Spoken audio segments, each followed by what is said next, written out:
Então, a ideia hoje é a gente falar um pouquinho sobre a utilização do plasma convalescente dentro desse contexto da pandemia do coronavírus 2019. Então, vamos lá. Então, isso já não é novidade, todo mundo está cansado de ver essa ilustração. Isso é uma atualização do dia de hoje, publicado pela Organização Mundial de Saúde, mostrando aí a intensidade a distribuição global dessa infecção, mas também sua intensidade, muito maior nos Estados Unidos e na Europa, mas de uma maneira isso tem intensificado bastante no Brasil também. Chegamos aí de casos confirmados a quase 3 milhões de casos, mais de 200 mil mortes no mundo. Bastante importante. Hoje, o dado publicado do Ministério é que foram quase 440 mortes nas últimas 24 horas no Brasil, né? Que é bastante significativo. Trata-se, então, de uma doença altamente contagiosa, com manifestações clínicas de múltiplos órgãos, que a gente vai discutir um pouquinho isso aí, com alguma letalidade mais significativa em determinadas subpopulações e que não temos nenhum tratamento específico comprovadamente eficaz, né? É uma doença extremamente nova, que conhecemos muito pouco, e esse conhecimento tem aumentado num ritmo de PG exponencial, mas que ainda conhecemos muito pouco sobre isso. Com relação ao mecanismo de infecção dessa doença, com relação à infecção da célula, as partículas virais expressam uma proteína na sua superfície que se liga aos inibidores as enzimas conversoras de angiotensina do tipo 2, que estão presentes aí no epitélio pulmonar, nos vasos e nos rins, e com isso elas conseguem adentrar a célula através dessa interação com a ECA do tipo 2, elas têm algumas implicações no sistema renina-angiotensina, e com isso pode gerar uma série de lesões, seja pulmonar, miocárdica, renal, vasoconstrição.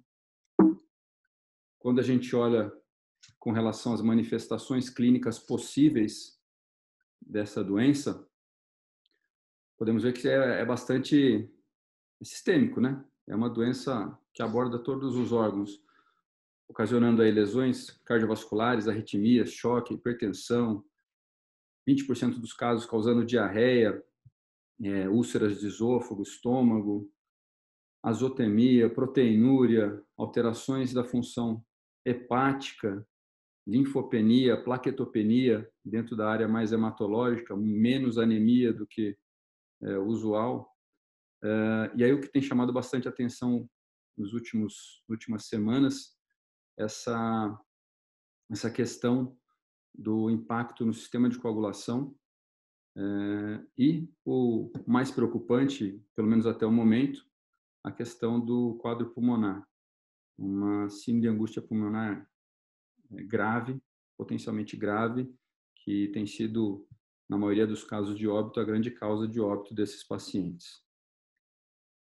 Quando a gente olha de novo, então, o mecanismo de infecção da célula, a partir do momento que ela tem interação com o receptor de enzima conversora de angiotensina, essa partícula entra para dentro da célula, e aí o seu material, seu RNA vai ser transcrito, replicado, multiplicação celular, e esse vírus vai ser liberado da célula.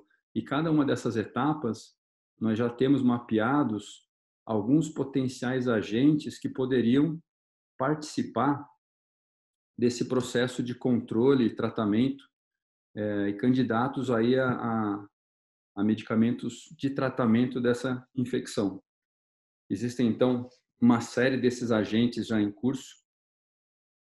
Então, isso aqui é uma publicação agora da semana passada, desde terapia celular, utilizando célula mesenquimal para regeneração de epitélio pulmonar, interferon, corticoide, né? Como tudo tem que ter um trial usando corticoide, heparina, vitamina C, vitamina D, ibuprofeno, os antivirais que estão mais em voga atualmente, né? Remdesivir, que tem resultados bastante interessantes e hoje até publicado coisas mais recentes, trouxe algum impacto aí nas mídias, aí, na opinião pública. Lopinavir, ritonavir, os nossos conhecidos aqui, cloroquina, hidroxicloroquina, os anticorpos monoclonais, anti-interleucina 6, todos eles, assim, a grande maioria deles em estágio de testes, né, de clinical trials. E, dentre eles, essa questão do plasma convalescente. Esse estudo especificamente fala em eficácia comprovada e a gente vai entender o que é essa eficácia comprovada aí nos próximos slides e tentar entender realmente qual que é o tamanho desse embasamento para a utilização dessa ferramenta. Então, em termos bastante práticos, bastante simples, a ideia é que o paciente que se recuperou da infecção pelo coronavírus, ele vai desenvolver anticorpos. A gente poderia coletar esses anticorpos através, seja sangue total, seja plasma, e transmitir essa imunidade para um paciente que esteja com a doença, na forma de tratamento, ou eventualmente alguém que tenha sido exposto na forma de profilaxia, né? Com relação à evolução dessa infecção, o que se sabe é que no momento da infecção, o paciente passa por um período de assintomática, depois de 5, 6 dias passa a ter sintomas, o que está associado com o aumento da carga viral desse agente. Geralmente, depois de 6 a 12 dias, existe o começo da produção dos anticorpos do tipo IgM, depois produção de IgG.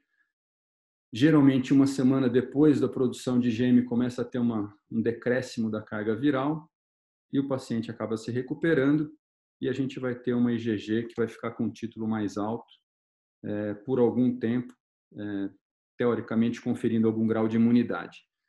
Então, a ideia é que a gente poderia utilizar esse período de convalescença, que seria exatamente entre a resolução da infecção aguda e a ascensão dos anticorpos, para, de alguma maneira, proporcionar imunidade passiva para aqueles doentes que ainda não desenvolveram os anticorpos. Então, o que nós temos de estudo com relação a essa terapia no mundo, né? Não restrito à COVID, agora, isso que é importante. Essa ferramenta já foi utilizada com outras infecções, com outros agentes, e aí vem o embasamento dela. E aí eu queria discutir um pouquinho, rapidamente, sobre os estudos que existem com vocês para ficar mais ou menos mais alinhado. Então, um deles que eu coloquei aqui é um trial de tratamento da pandemia de influenza de 2009. Né? Foi um estudo com 93 pacientes, todos pacientes adultos com quadro grave, onde 20% dos pacientes, 21% dos pacientes receberam transfusão de plasma convalescente e os outros, quase 80%, não receberam essa transfusão de plasma. E nessa figura mostra um resumo do que o trabalho identificou. Ele conseguiu ver que as bolinhas são o grupo que recebeu o tratamento e o triângulo que não recebeu. A linha cheia a carga viral e a linha tracejada a questão da quantidade de interleucina 6, mediador inflamatório. Então, daqueles que receberam plasma convalescente, houve uma queda mais rápida e mais acentuada, tanto da carga viral quanto da interleucina 6. Então, esse estudo colocou esses dois endpoints como marcadores de uma boa resposta, de uma eficácia dessa ferramenta. Uma outra doença que isso foi testado foi com ebola. Esse primeiro estudo aqui é um estudo que foi feito em Serra Leoa, onde utilizou, o estudo eram 69 pacientes, 44 pacientes receberam sangue total convalescente e 25 pacientes optaram por não receber esse sangue total. Né? Foi uma randomização não aleatória. Quando a gente vê aqui a taxa de mortalidade no grupo que recebeu sangue total comparado com o que não recebeu sangue total, a mortalidade nos que receberam foi em torno de 25% e naqueles que não receberam em torno de 44%. Então, sugerindo também algum grau de eficácia. Também quando a gente fala de ebola, teve um outro estudo que foi feito agora na Guiné, que foi publicado no New England em 2016, com um N de 84 pacientes que receberam 200 ml de plasma em duas doses de 200 ml de plasma. Foram 84 pacientes que foram tratados com esse protocolo e eles foram comparados, os seus resultados, com os resultados dos pacientes tratados nos 5 meses anteriores à implantação desse protocolo. Então, foi o controle do estudo foram os pacientes já tratados com os dados retrospectivos comparados. Inicialmente, o que você viu é que o pessoal com plasma convalescente tinha uma taxa de mortalidade de 31%, comparado com 38% no grupo não tratado. Mas, quando se olhava as características de base dos grupos, o que se via é que a idade era um pouco maior no grupo que recebeu o controle e a carga viral também era maior, né? Então, a carga viral, a maioria desses estudos, eles utilizam esse termo cycle threshold. O que é isso? É o número de ciclos necessários na técnica de PCR, número de ciclos necessário para você identificar o vírus, né? Então, é inversamente proporcional à quantidade de vírus. Quanto maior esse cycle threshold, menor a carga viral, né? Então, quando eles fizeram uma análise multivariada, o que se viu é que quando você ajustava os grupos pelo esse cycle threshold e pela idade dos pacientes, não foi encontrada diferença significativa entre o grupo tratado e não tratado. Então, sugerindo que não foi muito conclusivo no sentido de provar um benefício nesse grupo. Mesmo assim, nessa última epidemia de ebola, a Organização Mundial de Saúde preconizava a utilização do plasma convalescente como uma ferramenta útil e eficaz, levando em consideração que se tratava de uma doença com alta letalidade, que estava se alastrando rapidamente e que você não tinha nenhuma outra ferramenta para combater os casos. Esse outro estudo publicado em 2015 é uma meta-análise, uma revisão sistemática dos quadros de infecção respiratória aguda grave de etiologia viral, não especificando qual vírus que era o causador, né? Foram 8 estudos que foram avaliados e no final dessa meta-análise ele chega à conclusão de que provavelmente o plasma convalescente pode reduzir a mortalidade nesse quadro agudo respiratório viral, mas que a qualidade desses estudos estão bem longe do ideal para que a gente possa tirar conclusões um pouco mais firmes, mais rígidas, vamos dizer assim. E aí a gente entra num passado mais recente já, nos estudos com o coronavírus, com o Covid-19, né? Então, esse primeiro estudo que foi publicado no JAMA, onde foram relatados 5 pacientes maiores de 18 anos que tinham pneumonia em progressão, com critérios de gravidade, ventilação mecânica. Eles receberam 2 doses de plasma de 200 a 250 ml. E o que as figuras mostram para a gente aqui? O T0 é o momento de receber a transfusão de plasma, né? Ele avalia que os 5 pacientes mostraram um aumento do cycle threshold, ou seja, uma diminuição de carga viral. O SOFA score é um score de gravidade utilizado muito em terapia intensiva. Então, quanto maior o SOFA score, pior o prognóstico do paciente. Então, ao receber esse plasma, houve uma melhora desse score dos pacientes ao longo do tempo, uma melhora da relação PaO2, FiO2, que traduz-se por uma melhora do quadro pulmonar, de ventilação pulmonar, e uma diminuição, normalização dos níveis de temperatura e febre, né? Então, esse foi o estudo que reacendeu essa questão do plasma convalescente e, a partir dele, uma série de outros estudos foram publicados.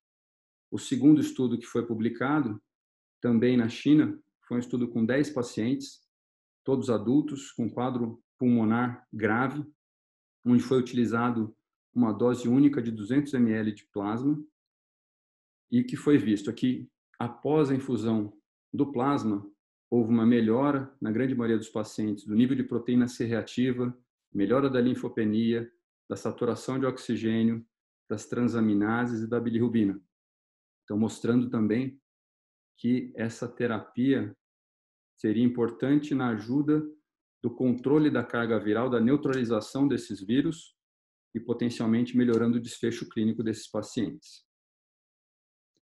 O terceiro estudo foi um relato de 2 casos da Coreia do Sul, também pacientes adultos com pneumonia, insuficiência respiratória, e aqui o que chama a atenção é o que a gente vai começar a ver em todos os estudos, né? Os pacientes estão tomando de tudo, não é só plasma.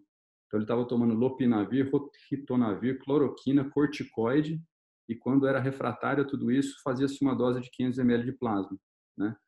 Então o que a gente vê aqui nas duas figuras dos 2 pacientes é que mais ou menos associado ao plasma, em alguma associação com o corticoide aí, há uma melhora da proteína C reativa e uma melhora também dos padrões de ventilação pulmonar. E na figura B mostra também que o cycle threshold aumenta, sugerindo então que a carga viral diminui com a instituição desses tratamentos, né? Nos 2 pacientes relatados. E mais recentemente, essa semana, esse artigo se tornou disponível, ele ainda não foi publicado no CHEST, é um relato de 4 casos, também de adultos com infecção pelo Covid-19, que estavam internados dentro da terapia intensiva, que foi utilizado terapia de plasma convalescente. Eu acho que vale a pena a gente dar uma olhadinha em cada um desses pacientes, bem rápido, mas só para vocês terem uma ideia do quão heterogêneos são esses estudos.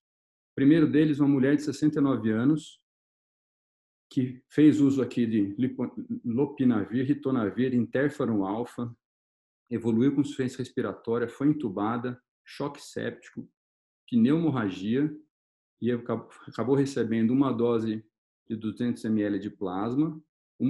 10 dias depois, ela já tinha uma melhora da carga viral, recebeu mais 2 doses de plasma e conseguiu atingir uma negativação do PCR e atingindo a cura. O segundo paciente recebeu também um quadro respiratório, recebendo todas as questões antivirais, né? Recebeu uma única dose de plasma e conseguiu a negativação do PCR 5 dias depois de receber essa dose de plasma. O terceiro paciente, já um senhor de mais idade, 73 anos, também recebendo tudo que tinha disponível de antivirais, evoluiu com falência de múltiplos órgãos, foi para ECMO, e aí foi começado um tratamento bem intensivo com plasma. Ele recebeu 8 doses de plasma, totalizando 2.400 ml, e também evoluiu com negativação de PCR e alta da UTI. E uma última paciente jovem, gestante, que evoluiu com quadro respiratório, necessidade de ECMO, recebeu um único tratamento com plasma de 300 ml e também teve a soroconversão e a resposta clínica.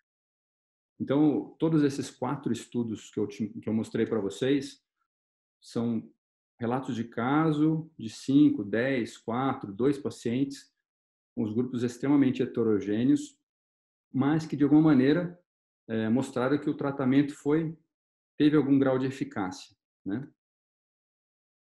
Mas ainda demandam mais estudos, né? Então, o que existe hoje de registro desses estudos no clinicaltrials.gov são 95 estudos em andamento de plasma convalescente, sendo que 40 deles são na Europa, 18 nos Estados Unidos. Com certeza tem vários outros estudos que não estão registrados nessa base de dados, né? Mas isso já mostra, se nós estamos falando que talvez nos últimos 10 anos a gente gerou 10 estudos, 15 estudos, nesse próximo ano a gente vai ter um volume muito maior de informação e com certeza a gente vai ter um pouco mais de segurança para tomar as nossas decisões. Tentei resumir aqui o que existe de regulamentação tanto internacional como nacional, o que a gente vê no FDA, nos órgãos europeus, na ABB de recomendação, no ISBIT, é que o doador tem que ter, para fazer a coleta, uma infecção comprovada, seja por PCR ou quadro clínico sugestivo e dosagem de anticorpo mais tardiamente, que ele tenha apresentado resolução dos sintomas há mais de 28 dias, ou entre 14 e 28 dias, e nesse intervalo, não é absoluto, mas sugere-se a utilização do PCR, que sejam doadores homens ou mulheres nuligestas, ou eventualmente gestantes, mas que tenham sua pesquisa de anticorpo HLA, HNA, HPA negativos.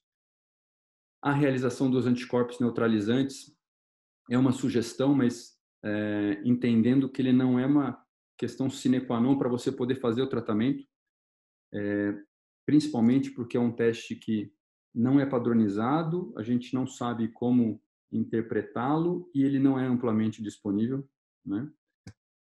E os meios para acessar essa ferramenta fora do Brasil são os dois, pesquisa clínica e uso compassivo, né? Uso compassivo dentro dos Estados Unidos, o FDA até criou um canal de solicitação emergencial paciente a paciente para uso do plasma convalescente. Então, todo médico que quiser usar para um paciente X lá, tem que fazer um pedido emergencial no FDA, com os dados do paciente, histórico clínico, que dentro de 4 horas eles dão a liberação para o uso desse componente.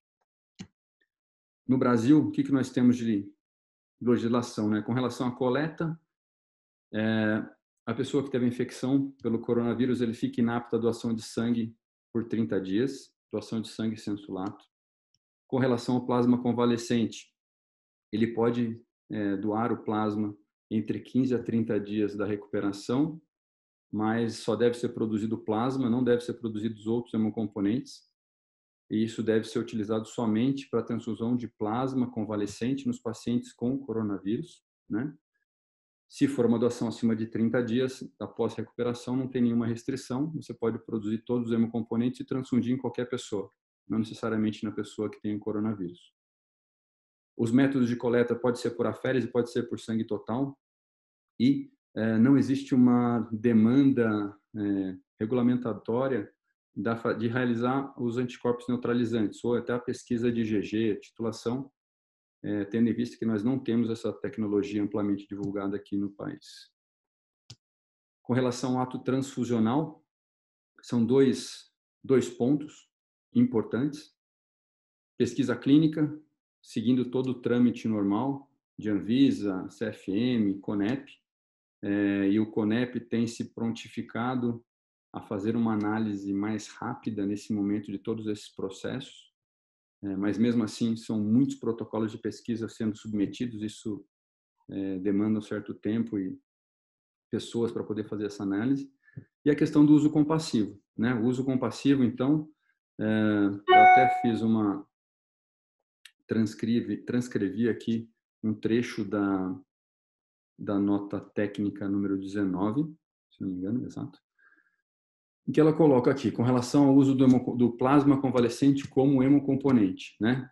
Ele deve ser utilizado com eficácia aprovada pelo CFM ou pelo Ministério da Saúde, primeira possibilidade, ou utilizado em caráter experimental, segundo as normas de pesquisa clínica, que é a segunda possibilidade, ou, aqui falando especificamente do uso compassivo, né, em situações especiais, considerando a emergência de saúde pública, a gravidade da doença e a condição de risco eminente à vida do paciente, a decisão por utilizar o plasma é sob responsabilidade do profissional médico, com esclarecimento aos pacientes do caráter experimental e dos riscos envolvidos.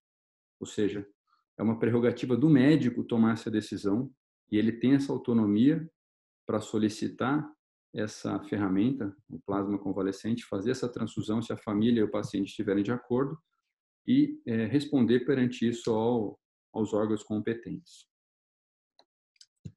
Legal. Então, o que temos de informação, mas ainda resta uma série de desafios que a gente precisa tentar, de alguma maneira, entender, né? O primeiro ponto que a gente discute é essa questão dos anticorpos anti-Covid.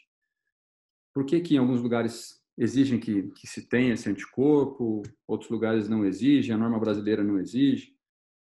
Primeiro, porque nós não temos muitos dados com relação a eles, né? Nós não sabemos qual que é a melhor técnica para fazer.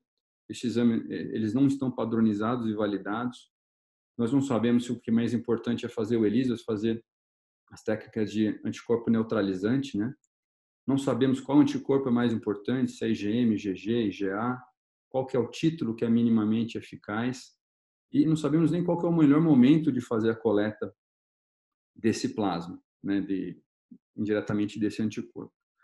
Especificamente dessa questão do momento da coleta, acho que vale a pena a gente dar uma olhada nesse artigo que foi publicado no New England de 2007, e aqui a gente está falando da primeira epidemia de SARS, né, onde ele avaliou a presença dos anticorpos de IgG e anticorpos neutralizantes de acordo com o tempo após a infecção se estabelecer, né?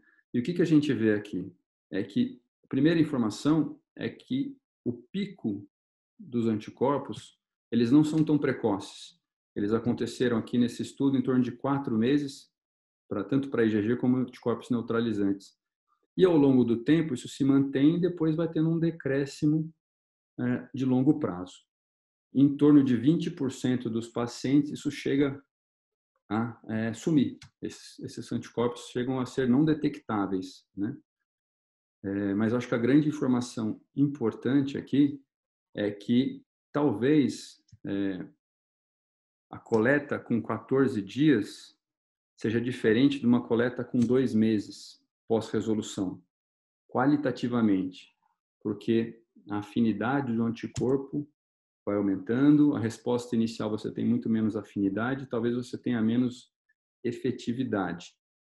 Isso também foi discutido por esse outro estudo, e aqui o que ele mostra? São 9 pacientes que foram acompanhados dentro do hospital a partir do momento que eles tiveram infecção, né? E aí foi monitorado a presença do vírus escarro, suave e nas fezes, e os parâmetros clínicos de soroconversão, né? Então, a primeira informação importante, a setinha marrom, é o momento que aconteceu a soroconversão. Quando a soroconversão acontece, não existe uma queda paralela ou imediata, abrupta da carga viral desses doentes, né? A grande maioria deles vai ter a carga viral identificada, seja no escarro, no suave ou nas fezes, por mais cerca de 1 semana, 10 dias, né? Esse dado gerou a discussão dessa questão da afinidade dos anticorpos. Talvez esses primeiros anticorpos que são desenvolvidos nesse momento inicial, eles têm uma afinidade menor, uma eficácia menor do que os anticorpos que são desenvolvidos no momento subsequente, né? Isso é altamente especulativo ainda. A gente não tem esse refinamento dos dados para poder chegar a essa conclusão. Mas é uma observação importante que foi tirada desses estudos. A soroconversão é precoce, em torno de 6 a 12 dias, tem outros estudos falando de 8 a 21 dias, mas de qualquer maneira ela é precoce a partir do momento que a pessoa tem os sintomas, geralmente 1 semana depois ela já deve ter o aparecimento de IgM e de IgG. Então, o que fica desses 2 últimos slides é que talvez a gente saiba um pouco sobre o momento inicial de fazer a primeira coleta, 14 dias, 30 dias após a recuperação, mas talvez a gente consiga coletar esse anticorpo por algum tempo ainda, talvez 2 meses, 3 meses, 4 meses após a recuperação desse paciente. O grande momento que nós estamos agora é que a gente tem uma quantidade grande de pacientes que precisam do plasma agora. Então, não vamos conseguir esperar 3 meses para um doador para conseguir coletar esse plasma. Nós vamos tentar coletar o máximo que consiga agora para dar vazão para a demanda que existe agora. Mas a evolução desse processo, evolução natural, é o desenvolvimento de vacinas e eventualmente de imunoglobulinas. E aí provavelmente a gente vão ter outros estudos que vão mostrar qual que vai ser o melhor momento de fazer essa coleta de plasma desse doador. Se é com 1 mês, 2 meses, 3 meses, 6 meses, o que for. Então, acho que aqui vai ter uma informação importante para a gente poder acompanhar no médio prazo. E a posologia? Essa é outra dor de cabeça, né? Quando a gente olha todos os estudos aí que tem publicados, são absolutamente heterogêneos. Tem estudos usando uma única dose de plasma, 200 ml, outras, como a gente viu até pouco agora, tomando até 2.400 ml, o mesmo paciente, 8 doses de plasma. E até o momento, a gente não tem nenhuma informação de que uma posologia seja melhor do que a outra, né? Não existem estudos comparativos nem entre com doenças diferentes, nem com a mesma doença. Os números são muito pequenos para tirar qualquer conclusão. Então, baseado nisso, pensando que é uma ferramenta que é muito escassa, o plasma desse doador é de muito difícil obtenção, talvez se a gente pensar num uso racional desse recurso finito, faça mais sentido a gente fazer poucas doses para cada paciente e oferecer isso para um número maior de pacientes.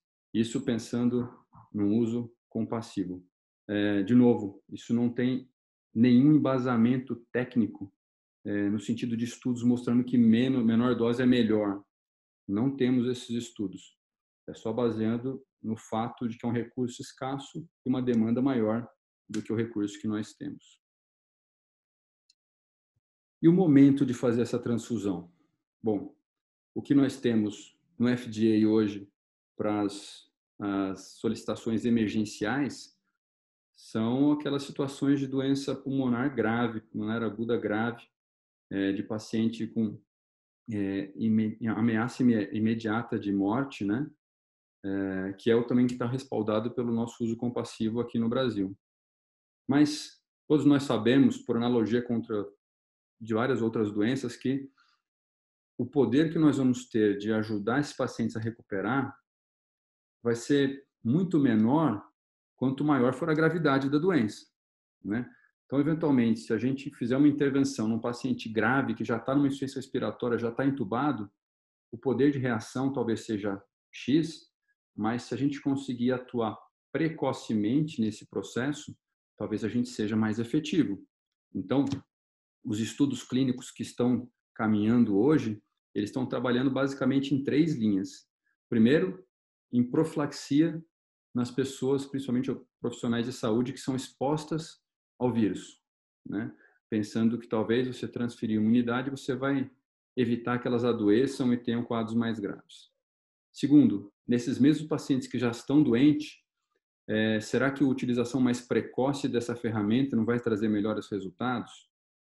Tem protocolos utilizando isso em casos de doenças leves, doenças moderadas, tentando estabelecer scores de gravidade ou de predição de risco de piora para tentar fazer a intervenção mais precoce, e protocolos na população pediátrica, né? Nenhum desses estudos que a gente comentou até agora tem nenhum paciente pediátrico envolvido. Então, a gente não tem ideia nem de dose, nem de eficácia dessas ferramentas nessa população. No coronavírus especificamente, isso talvez seja um pouco mais difícil de fazer, porque a gente tem muito menos criança nessas situações graves do que temos adultos, né? Felizmente. Mas é uma população que deve ser estudada. E riscos, né? Quais são os riscos envolvidos? Existem os riscos relacionados à transfusão de um plasma e os riscos relacionados ao próprio COVID, a infecção pelo coronavírus.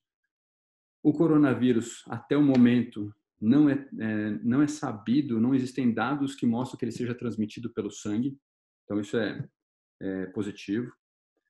As transfusões, quaisquer que sejam elas, estão associadas com risco de sobrecarga circulatória, então principalmente aqueles pacientes que têm uma baixa reserva cardíaca, doenças renais, e principalmente por transfusões de concentrado de hemácia, né? As transfusões de plasmas, elas são associadas a mais ou menos 8% só do total de transfusões de sobrecarga circulatória, então é menos frequente, mas pode acontecer, principalmente porque aqui a gente vai dar volumes pequenos, né? Mas não vamos dar 800 ml, 1.000 ml de uma vez só, vai ser 200, 300, 400 ml de plasma numa única infusão. O risco de lesão pulmonar aguda associada à transfusão, o TRALI. Então, o TRALI, o embasamento teórico é que você tem que ter um indivíduo suscetível, um receptor suscetível, e aí, dentro dos nossos pacientes do COVID, faz todo sentido ele tem toda a ativação endotelial, os antígenos dentro da circulação pulmonar estão expostos. Quando ele recebe um plasma que tem um anticorpo, isso pode se encontrar ali na circulação pulmonar e gerar uma ativação pulmonar inflamatória grande e o quadro que a gente já conhece. Então, o mecanismo que existe para a gente minimizar a chance disso acontecer é utilizar doadores homens, mulheres nuligestas ou as mulheres que tiveram gestação, mas que não têm esses anticorpos identificados no seu sangue. E as doenças infecciosas transmitidas pelo sangue, que hoje em dia, hepatite B, hepatite C, HIV, o risco está em um caso a cada 2 milhões de transfusões. Então, é algo relativamente seguro. E aí, quando a gente pensa com relação ao coronavírus especificamente, o que tem chamado bastante atenção nas últimas semanas é o quadro trombótico hemorrágico que esses pacientes podem vir a desenvolver. Então, sabe-se que o quadro inflamatório que ele proporciona pode gerar um aumento bastante significativo de dedímero, de produtos de degradação de fibrina, fibrinogênio, queda de plaqueta. Isso pode estar associado com aumento da ocorrência de tromboembolismo venoso, infarto e coagulação intravascular disseminada. Tem alguns estudos agora mais recentes mostrando que o nível do dedímero precocemente, no 5º dia ou 7º dia pós-sintomas, já é um preditor de risco de estabelecimento de coagulação intravascular disseminada, e já tem uma série de evidências utilizando esses marcadores para a utilização de heparinização profilática e heparinização plena desses pacientes. Então, aparentemente, existe um risco trombótico nesse público, nessa doença específica, maior do que nas outras doenças que nós tratamos com plasma convalescente. Maior do que no influenza, maior do que no ebola, que eram basicamente doenças mais para o lado hemorrágico do que o lado trombótico, né? Então, é mais um risco que a gente vai ter que aprender com esses estudos clínicos. Essas pequenas séries que foram publicadas, nenhuma delas tem amostra o suficiente para dizer que tem aumento de risco trombótico ou não tem aumento de risco trombótico, né? Tem um paper publicado essa semana no New England mostrando aumento de eventos vasculares de vasos de grande calibre em jovens. Tem alguns outros papers publicados também sugerindo esse risco. Então, acho que nós vamos ter que esperar os próximos grandes trials que vão ter muitos pacientes para poder mostrar para a gente se a nossa transfusão de plasma, de alguma maneira, vai contribuir para aumentar o risco trombótico nesses pacientes. Então, via de regra, a transfusão de plasma convalescente é um tratamento de eficácia comprovado por estudos limitados, o que ainda coloca ela sob investigação. Os estudos são muito incipientes, mas mostram um potencial benefício, né? Os estudos clínicos mais robustos que estão sendo realizados em grande quantidade, com grande número de pacientes, vão provavelmente nos dar essa resposta do que deve ser feito, com quanto que deve ser feito, quando deve ser feito. Mas mesmo assim, essa ferramenta, dentro do contexto de uso compassivo, de uma situação epidêmica, de uma letalidade grave e de uma população que está exposta sem nenhuma outra grande alternativa, essa ferramenta pode ser utilizada e pode oferecer algum benefício para os nossos pacientes. Eu acho que eram esses os dados aí que eu queria mostrar para vocês.